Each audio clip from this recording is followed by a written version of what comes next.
The candidate of the People's Democratic Party (PDP) for the Lagos East senatorial by-election, Babatunde Gbadamoshi, has vowed that if elected, he will defend the interests of Lagosians who, according to him, has suffered from bad leadership for 21 years, serving a greedy godfather.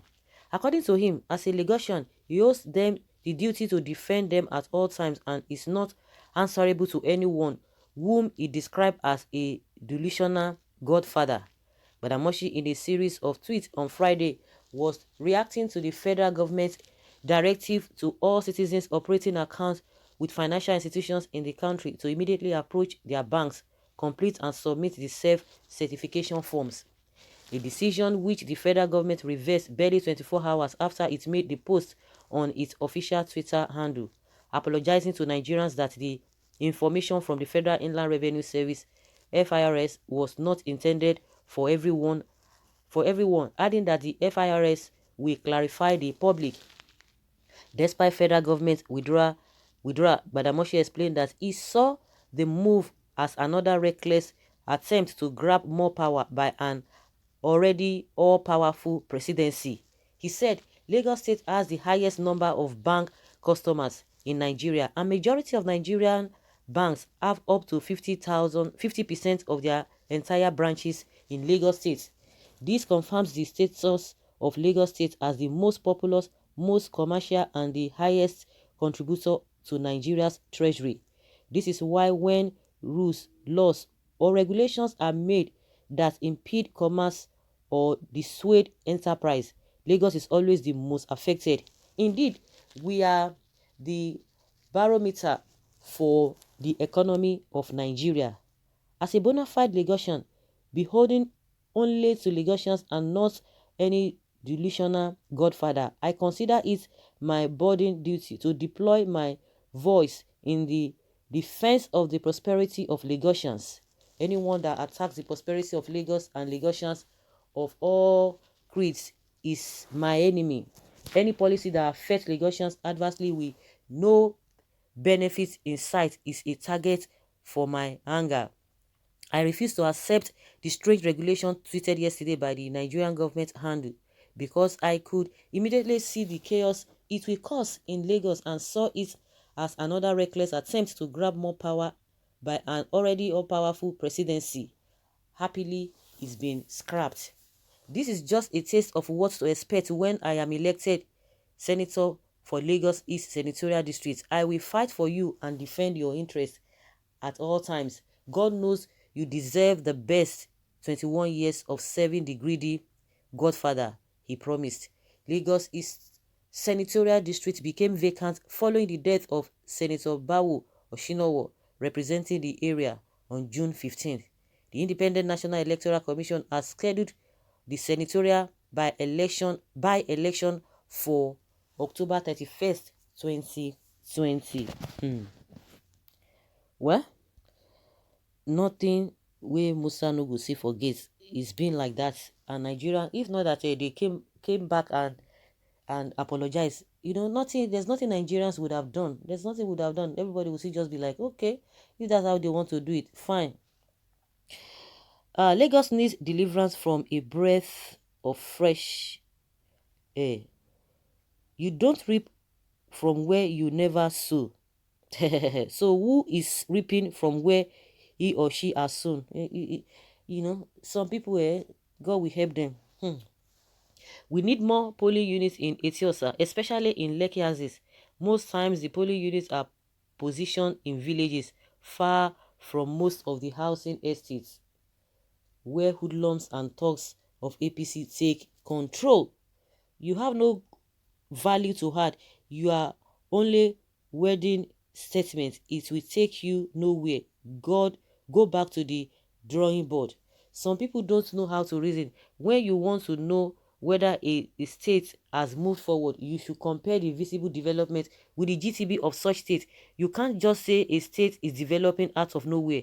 What are your statistics? Of course, they will tell you IGR is this, IGR is this. But when you see what is on ground, you can't find it. You can't see it. But they will be bragging. Where do they keep the money? Because that state is supposed to be one of the finest state in this whole world. Finest state. I'm not talking about Africa. Finest state in this whole world. But see the way it is, and they are happy the way it is. See agberos all over the place. See everywhere smelling, dirty, the no coordination, traffic, everything is just upside down. And they will be bragging that they are receiving IGR. It's unfortunate. Because some people do not see beyond their nose, and some people are economical with the truth, and some people just love to be serving people. That is what they have bargained for, just to be serving others, because they don't want to put their brain to test. They don't want to put their brain to work. They want other people to be thinking for them and let them just be following. And that is why we are seeing all these things that we are seeing. And some people worship money. Majority of the people, not even some people, the majority of the people worship money. Once they can throw money around, good and fine. They will tell you go on song. Well, these are slaves freeborn. Okay, they are slaves freeborn. So what and who is the best? PDP, Bode George, or who?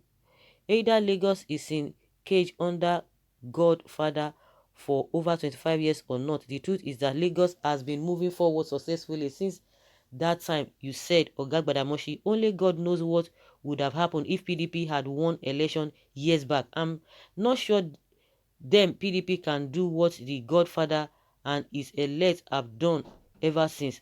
I'm certainly sure PDP would have driven Lagos backward. So just leave him in Lagos, Godfather, until death takes him away at God's appointed time. Tinubu has been moving Lagos forward. Okay. Someone say, you never start. Forget it. Lagos state electorates are gullible and sectional. Do you agree to that? So what somebody is saying? Just like somebody is saying that they should just leave Tinubu until God calls him. They will continue like that. You can see mentality of people, which development. They are just deceiving themselves. Which development? What is the standard living of the people there? What is the lifespan of the people there? Those are the things we are talking about. And some people will be happy. Oh my God. Okay, I'm blaming the APC government for not jailing him when he go contrary to the COVID-19 laws by giving him a soft landing. This man cannot talk. You can imagine. Lagosians is having the best already without any federal government assisted project in the last 30 years. Someone says, this man, something is really wrong with you. The narrative of Lagos awaiting the rescue of a man without any inspiring record of achievement will not hold. Talk is cheap. Lagos may not be there yet, but we know that where it used to be. You have no greater stake than the next man. Do you sell your brand? The Bode George approach, renowned for its failure, will not help you. They are talking to Gbadamoshi now. Gbadamoshi does not have anything. If that be just like somebody says, they are gullible and they are sectional. I don't know whether you agree to that statement, because from what a lot of them are saying, they just love Tinubu to be there and they just love the Godfathers to be there. So I think case closed. If that is what they want, who are you to talk? Let them continue with that. Nobody will convince anybody. If it is okay for them, let them continue. Instead of this man to focus on his campaign promise and to sell his people what he has for them, he has started unnecessary things that will not help him. Do you think so? We'll continue in this kind of environment, and if that is what the people want, what thing I believe is that everybody, there's self-deliverance. Deliver yourself and know what to do, because if you want to work with people, with this kind of people, with this kind of mindset, we are going nowhere. So guys, leave your comment below and let's have your take on this. Thank you.